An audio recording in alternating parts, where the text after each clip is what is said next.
Halo guys, kembali lagi di channel saya. Semoga kalian semua mengalami hari yang cukup bagus ya hari ini ya. Dan kalau kalian udah pernah di dalam market crypto beberapa hari ini kan kalian tahu lah ya kita market crypto ini mengalami pullback yang cukup signifikan ya karena Trump tariff, kena DeepSeek segala macam. Dan ya bagi kalian yang mungkin kena ada main leverage atau gimana kena likuidasi guys ya. My heart goes to all of you who experience losses. Tapi kan gini ya, kita perlu tahu ya guys, asalkan kita nggak nutup posisi itu masih unrealized losses. Jadi jangan terlalu masalah, dan menurutku target kita tuh masih ngomong bahwa 2025 ini adalah tahun bull market guys, dimana kita akan mengenerate um, harga yang jauh lebih tinggi dari yang kalian ekspektasi akan terjadi ya saat ini ya. Dan ini cycle ini akan terus terjadi di mana giliran dia udah ini kalau misalkan nih satu green candle aja gede, langsung orang langsung bullish lagi. Kan kayak crypto tuh memorinya kecil guys. Jadi jangan kalian terbawa emosi, jangan kalian terbawa ini apa namanya greed, nggak terlalu fear gitu ya kan. Memang kalau misalnya kalian rugi duit, oke lah. Tapi kan asalkan kalian masih ada duit lain, dan kan memang kalian investasi kan what you can afford to lose, oke? Jadi kalau misalkan kalian ngerasa waktu investasi itu kalian rugi lebih banyak dari yang afford to lose, berarti kalian udah salah dari awal, ya kan? Dan ini yang kalian harus perlu pelajarin dong, bahwa ini ada pembelajaran bagi kalian ya, jangan terlalu greedy gitu loh, jangan terlalu greedy. Tapi oke, let's say udah terjadi kan. Emang aku nggak rugi juga, aku rugi juga, guys. Cuman saya merasa ini masih sangat-sangat sangat-sangat adalah waktu-waktu terbaik kali ya bahkan untuk masuk kembali ke dalam pasar. Dollar cost average di pasar ini kayak umpama ngomong di diskon, guys.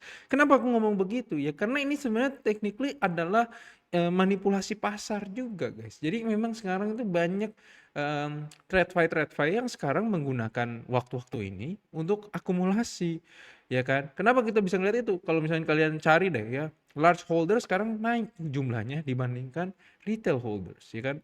Dan itu penting untuk kita lihat ya, bahwa berarti institusi-institusi malahan nyeroknya di bawah kayak gini. Jadi, dan kok aku bisa berani ngomong bahwa ini tuh bukan bull market cycle top dibanding ya mana banyak orang ngomong kan, oh ini bull market udah ending, bull market udah ending, ya kan? Di video waktu itu aku pernah ngomong tentang MVR VZ score. Nah, aku baru ketemu lagi ada yang ternyata banyak ya guys. Tapi sebelum ngomong itu kita ngomongin tentang Fear and Greed Index dulu deh. Fear and Greed Index hari ini tuh 45 guys. Jadi cukup netral tapi mengarah ke fear, ya kan? Dan kita bisa potensi di dalam beberapa hari ke depan tuh turun ke fear. Kenapa ya? Karena kalau kita lihat di chartnya ini ya, kita ngelihat chart ini tuh mengenerate lower high ya. Let me make it clear. Di sini ya, lower high, lower high, lower high. Jadi kita mungkin akan mengalami ya penurunan di bawah 40 ini dan memasuki ranah fear ya, kayak semacam kemarin aja di 39. Dan kalau misalkan kita lihat lagi dengan tren market sekarang yaitu merah dan downtrend, itu lebih besar lagi kemungkinan kita bisa masuk ke dalam fear. Nah, apakah itu jelek? Malahan menurut saya bagus bagi kalian untuk nyerok lagi di bawah ya kan. Obviously ini cuma ngomong tentang Bitcoin dan major alts ya. Kalau misalkan tentang alt-alt kecil-kecil lain ya kalian harus di YOR sendiri. Tapi menurutku ya, kembali lagi ini non financial advice. Di video kali ini di video ini tuh nggak ada financial advice. Kalau kalian mau terima financial advice, udahlah kalian bayar sama siapa lah ya di apa namanya di Kuningan sana. Tapi kalau kalau ini cuman edukasi doang, dan saya mau ngasih tahu kenapa menurut saya ini bukan bull market. Toh, oke. Pertama kita kalau ngelihat di dalam ini ada coin glass, aku baru ketemu ada indikator indikator di compile sama dia. Dan ini adalah bagus sekali buat kalian tahu bahwa ya bull market itu kapan, ya kan? Ini misalkan kita lihat dari berbagai indeks yang dipakai oleh sejarah oleh orang untuk menentukan apakah bull market ini lagi top. Ini semuanya ngomong bahwa dia itu belum top, guys. Oke. Ya kan? Kalau misalnya kita lihat Bitcoin indeks harus di atas 4 dulu. Pi cycle top harus sampai 144.000. Puel multiple harus di atas 2,2. Ya ini paling sering dipakai lah sama banyak orang yang ngomong. Kalau misalnya kalian nonton video tentang biasanya rasio-rasio atau gimana menentukan bull market top, kalian pasti pernah dengar tentang Pi cycle top, Puel multiples, dan mungkin MVRVZ score ya. Oh, harus di atas 5 dulu guys, ya kan? Nah, terus habis itu ini rasanya baru deh ya, ETF to BTC ratio. Jadi aku kurang tahu, karena kan obviously ini harus tunggu ETF baru buka tahun ini ya. Terus habis itu apalagi ini, altcoin season index ya, kita harus juga mengalami altcoin season index di atas 75 dulu. Sedangkan ini sekarang aja kita bahkan belum nyampe 70 guys sepanjang ini ya. Kita cuma bisa nyampe berapa mentok rasanya kalau 60 atau 50-an lebih. Oke. Bitcoin dominance ya itu belum nyampe lah ya. Masih 60-an persen lah ya. Tapi memang mendekati naik ya obviously karena kemarin ya. Dan ini juga ya, long term holders, short term holders, kalian bisa lihat lah semuanya nih masih belum nge-flag bahwa ini tuh udah sell the top ya kan. Bahkan gini aja, walaupun satu udah centang misalkan ya, itu belum berarti itu the top ya kan. Itu harus kayak lebih banyak lagi dari ini ya. Itu makanya yang aku suka banget dengan website CoinGlass ini yang di sini ya. Karena dengan gini tuh kita nggak perlu ngecek chart. Dari sini aja kita bisa langsung tahu. Oke. Oh, yang mana aja sih yang ke hit, yang mana aja sih yang sekarang lagi nge-flashing bahwa itu mungkin udah persiapan untuk topnya atau gimana kan kita bisa ngeliat ya. Jadi mungkin ini di masa depannya mungkin Maret atau Mei atau mungkin November itu kita pakai pakai gunain buat menentukan apakah kita mau exit the position atau tidak. Oke? Tapi untuk sekarang ini nge-flag-nya belum semua, nggak ada yang nge-flag guys. Jadi artinya ya ini belum topnya. Oke, ini belum topnya, jadi kita nggak usah panik kalau misalnya turun kayak gini. Pikir aja ini anggap kayak waktu untuk serok, waktu untuk kalian beli lagi, buy the dip, buy the dip. Kalau misalnya kalian nggak punya duit untuk buy the dip, berarti itu kalian salah. Dan aku juga pernah salah kayak gini guys. Jadi bukan berarti aku tuh orangnya nggak bersalah ya di dalam sifat ini ya, dimana mau, no, sorry, dimana mau saya mau all in semua duit saya. Tapi kan buktinya kita kena pelajaran guys. Kita kena pelajaran di saat kayak gini dan semoga di masa depan kalau ada kayak gini lagi tuh kita selalu sediain kayak 20% atau 10% portfolio kita dalam stablecoin guys. Ya kan entah itu rupiah atau USDT ya guys. Just for this just in anticipation of these kinds of things, oke? Okay? Nah, untuk kita kalau ngelihat sekarang ya Bitcoin long to short ratio, kenapa kita perlu ngelihat ini ya? Kita harus ngelihat kira-kira sentimen pasar itu tuh sebenarnya ngapain guys? Dia prediksi di masa depan tuh kayak gimana? Kenapa ya? Karena futures itu make the price move, oke? Okay? Karena obviously itu kan futures kan adalah ekspektasi pasar tentang harga Bitcoin di masa depan guys. Jadi kalau misalnya kita lihat ya, untuk hari-hari kemarin itu semuanya short guys. Tapi beberapa hari ini ya, beberapa jam inilah mulai dari 3 November jam 11 di Binance udah mulai bergerak ke long guys ya. Kalau kita bisa lihat ya, long account hampir lebih dari 57% untuk sekarang. Jadi berarti ya orang-orang mulai mengke-price-in bahwa ya mungkin sebenarnya nggak segede gitulah. Kita mungkin mengalami reversal dari tren turunnya ini. Nah, belum tentu ini bisa sustain ya guys. Kalau misalnya kita lihat ya, BTC itu juga masih di bawah 100.000 guys. Kalau misalnya kita lihat nih. Aduh, mana nih chartnya? Ini saya pakai laptop ya, jadi aduh layarnya lebih kecil dari yang saya biasa pakai. Kan saya biasa pakai komputer, jadi maklum lah ya, sorry. Ini ya, kalau kalian bisa lihat ya, ini kita kemarin nge-break lagi 100.000 tapi di-reject kuat sekali ke 100.000 menurun lagi ke sini ya karena di-support ini. Tapi saya ngerasa ini masih bagus ya. Artinya apa? Support 100.000 ini tuh masih dijaga, masih di-respect untuk sekarang ini. Artinya ya bahwa manusia lagi ya, trader-trader itu masih percaya bahwa ya Bitcoin tuh berharga gitu. Karena 100.000 kan very very good psychological resistance maupun support ya. Karena angka genap. Oke, angka genap dan 6 digit ya. Tuh. Nah, kita kan pasti mungkin berkecimpung-kecimpung di daerah sini cukup beberapa hari ya, mungkin 5 hari, mungkin 7 hari, kita nggak tahu. Tapi cenderung itu yang kita perlu lihat di masa depan, apakah dia akan melanjutkan upper trend ini, karena ternyata kan sebenarnya kalau kita lihat dari trennya, ini tuh masih higher low guys, ya kita bisa lihat ya. Jadi sebenarnya ini masih uptrend ya, cuman di Bitcoin, oke? Aku ngomong di Bitcoin. Kalau di koin-koin lain itu honestly cukup masalah ya, apalagi Ethereum juga termasuk ya. Tapi ya untuk sekarang ya kan kita bisa lihat trader-trader udah mulai berbalik ke bullish lagi ya kan. Dan kalau kita lihat di long and short ratio-nya sekarang ya sebenarnya ya kembali lagi ke short ya. Walaupun ini ya karena kan sekarang ini kan lagi merah guys ya. Tapi menurutku sih ini menandakan short-nya nggak sebesar kayak waktu itu gitu. Yang sampai berapa persen nih nge-short? Ini nggak jelas ya. 68% ya. 68% nge-short. Oke, mungkin di Bitfinex lah ada yang 68%. Tapi di coin exchange lain sih enggak ya. Oke, ini penting banget kita juga ngelihat ya karena ya kita menentukan bahwa di masa depan kira-kira market tuh ekspektasinya gimana. Oke. Untuk sekarang kalau misalkan kita ngelihat juga ya ada berita-berita bagus, ada berita jelek juga dan saya mau ngomongin tentang beberapa berita yang cukup mungkin kalian mungkin kalau baru pertama kali nonton video ini atau apa gimana kalian dari Imlek atau gimana ya, baru nyampe, "Loh kok udah turun?" Ya kan. Nah ini aku jelasin kenapa kok bisa ada 3 event yang terjadi yang menyebabkan ya penurunan yang cukup drastis ini ya. Dan ini bukan cuma di market crypto doang, di market tradisional juga mengalami penurunan. Yang pertama adalah DeepSeek.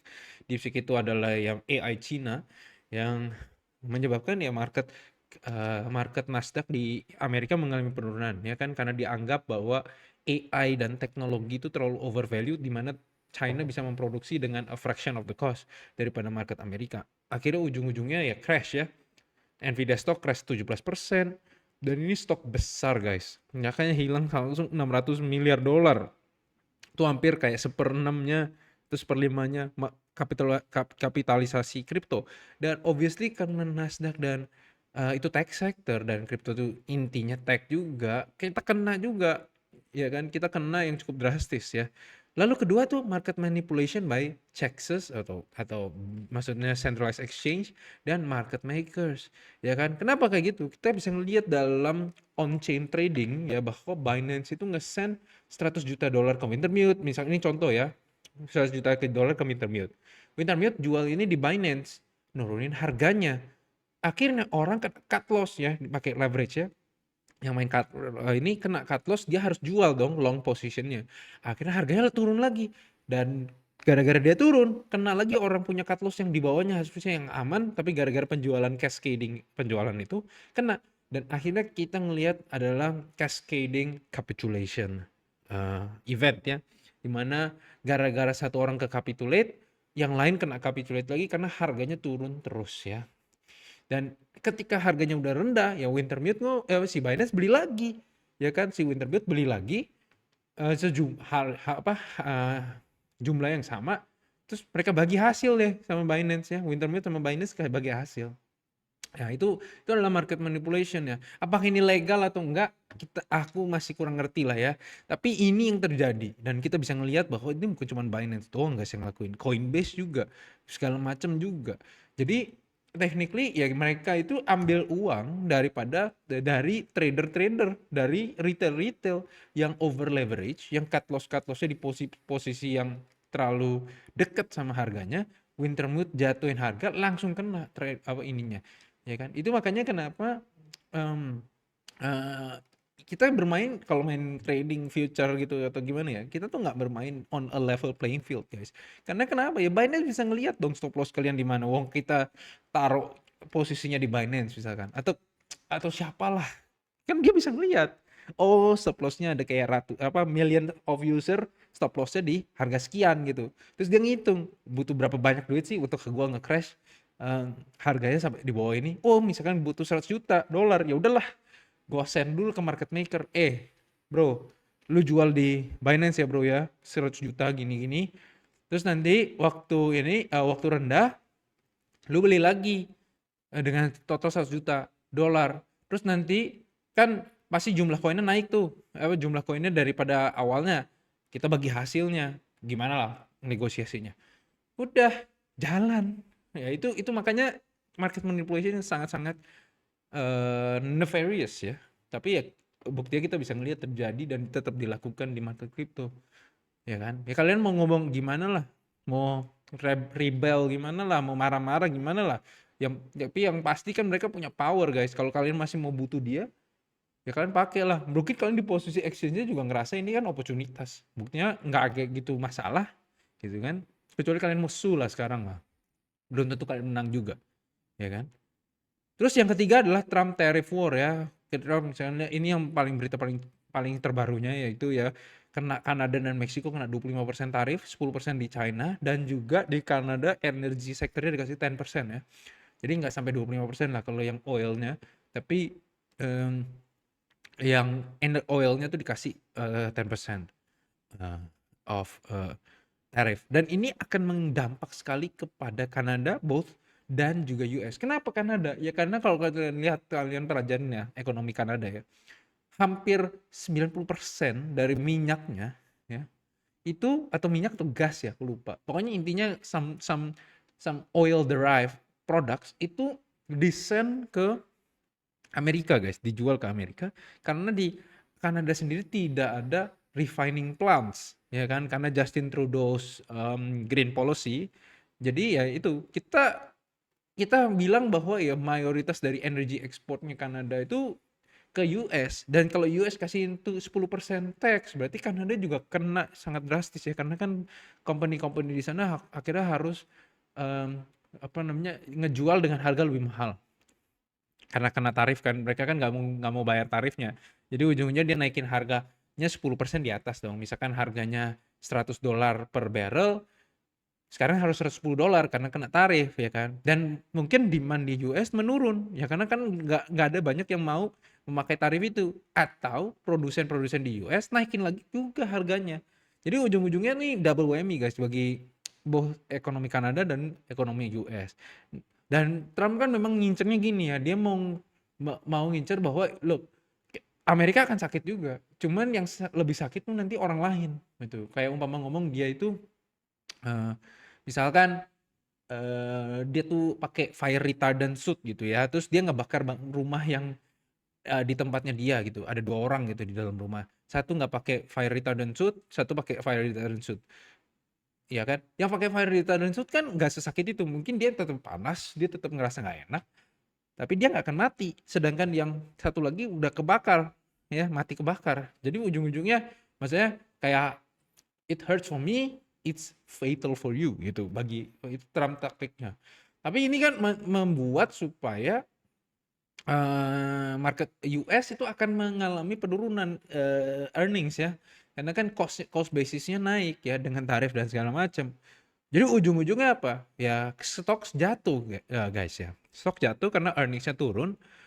Gara-gara stok jatuh, kripto juga kena. Dan itulah biasanya normalnya ya. Kripto tuh kalau lagi turun selalu korelasinya sama stocks, ya kan? Kalau lagi naik belum tentu. Ya jadi ya itulah. Oke, ya kalau kalian mau lebih banyak lagi, kalian bisa nonton lah video-video kena menjelaskan Trump tariff itu, ada yang pro, ada yang cons, ada yang menjelaskan lebih dalam tentang tarif itu kayak gimana cara kerjanya. Dan itu di luar scope dari video ini ya, karena video ini udah cukup lama juga.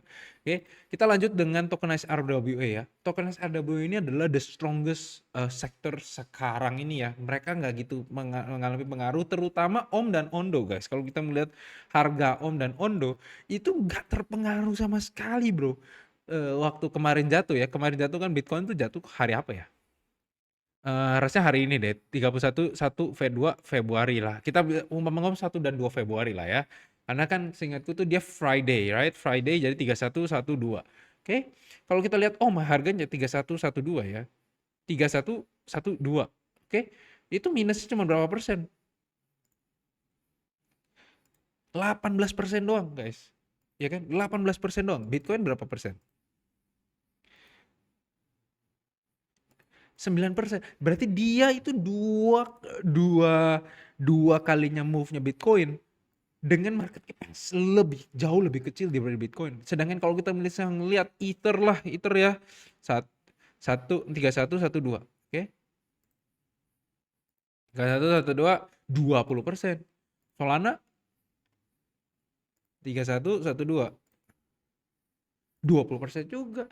Apalagi yang koin-koin kecil, misalkan AI lah ya, ARK atau AI 16Z lah. Oke, AI apa atau virtual. Oke, let's see. 31 1 2, 50%, hampir 50%. Ya kan? Kalian lihat deh bahwa sektor-sektor AWA itu mengalami penurunan yang cenderung kecil untuk market cap-nya loh, ya kan? market cap-nya kan kecil guys. Jadi harusnya tuh pergerakannya lebih volatile apalagi ke bawah.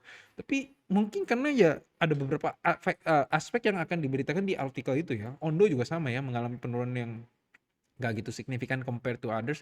Dan memang nggak semua RWA mengalami kayak gitu ya. Kalau kita bisa ngelihat semacam um, artnya juga cukup kuat lah.